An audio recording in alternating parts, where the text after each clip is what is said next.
Sige, try nyo din to. Ngayon, ituturo ko sa inyo gamit na yung smartphone at CapCut. Let's go. Una, mag-video lang kayo na parang tinulak doon sa unahan. Yung second clip, parang tinulak doon sa pinakaharap. Kung meron na kayong ganyan, punta na tayo. Ngayon, halimbawa na import. Kaya natin yan. Tinulak doon sa unahan. Tapos lumapit sa sad boy. Parang may nagtulak ulit. Ngayon, balik tayo doon sa pinakauna. Sisi. Capital SOP. Forma ng sandwich, yan na tayo magtusok. At puti na ang kalimutan ko, split sa baba, tusukin natin yan. Once na split na, Gagawin natin yan mamaya. sa pinakaharap. Abangan nyo. Sisiw lamang sa akin yan. Kilala kong kaliskis mo, oy. Capital SOP. Sige nga, subukan mo. Natin yung split. Yung sa gitna, tusukin natin yan kasi delete na natin. Ngayon, pag na-delete na natin yan sa gitna, ito yung magiging itsura niya kung hindi natin yan. Ngayon, yung pangalawang split na yan, tusukin natin yan. Sisiw to. Gusto mo lang manahimik, ha? Kaya dito sa pag-abang sa paan ni Sadboy, doon tayo. Sana split natin yung dyan banda. Tusukin natin yung split sa baba. Sa mga baguhan sa kapyan sa practice ng talaga dito. Ayun, yung sa gitna na yan, tusukin natin yan. Yun, pag pumuti na yung kalimutaw niya, sa baba, punta tayo dun sa overlay, hanapin natin yan, tusukin natin yan. Once na overlay na natin siya, punta tayo dun sa unahan, ma-remove widget dyan, tusukin natin yan. Custom removal, kasi libre man yan. Galing ano.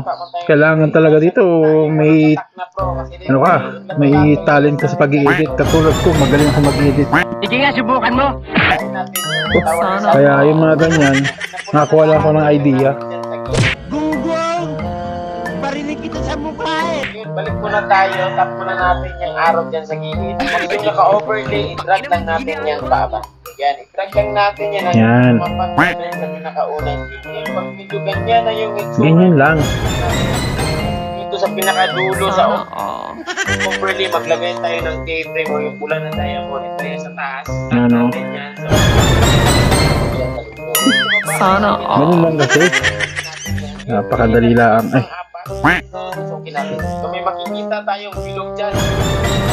Yan. Mukhain niyo. Parang nabuka kayo ng... Alam niyo na yun. Hindi na nakita. Sana Hindi natin yung bilog. Ngayon kung medyo okay na siya, check lang natin dyan sa baba. Then yun na. Kita nyo yung export sa taas. Tusokin natin yan. Basta huwag lang natin kalimutan ng 1080 So, sa baba. ito na. Gawin na natin. Tara! A few moments later.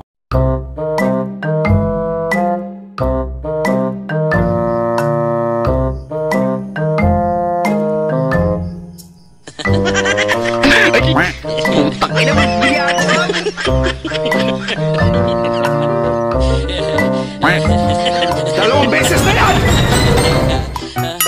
Sana A few moments later.